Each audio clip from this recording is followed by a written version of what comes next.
Bonjour, c'est toujours le Normand. J'habite toujours à côté de Fécamp, dans la région, une belle région de Normandie. C'est toujours moi qui viens vous voir régulièrement. Et aujourd'hui, j'ai décidé de vous parler de la greffe de moelle osseuse.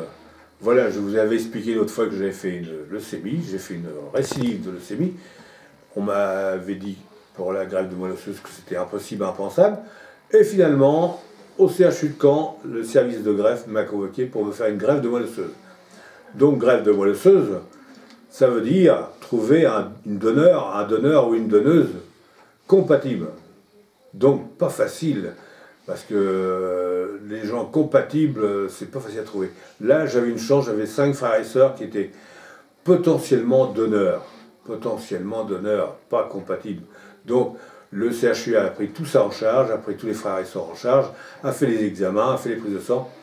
Et la chance que j'ai eue, j'ai toujours eu la chance, ma sœur Françoise a été, sur 5 potentiellement compatibles, il y en a eu 3 qui étaient compatibles, dont ma sœur Françoise qui m'a donné sa moelle osseuse.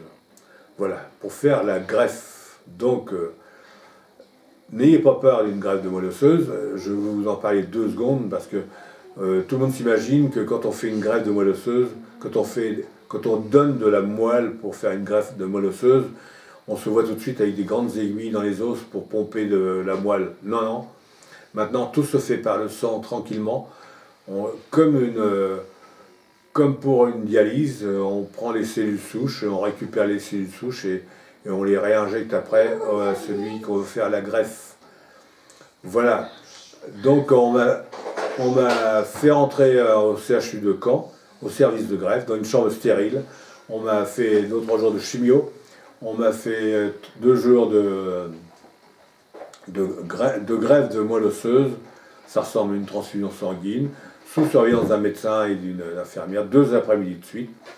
Et ma sœur a donné sa moelle, donc sans problème, sans aucune conséquence après.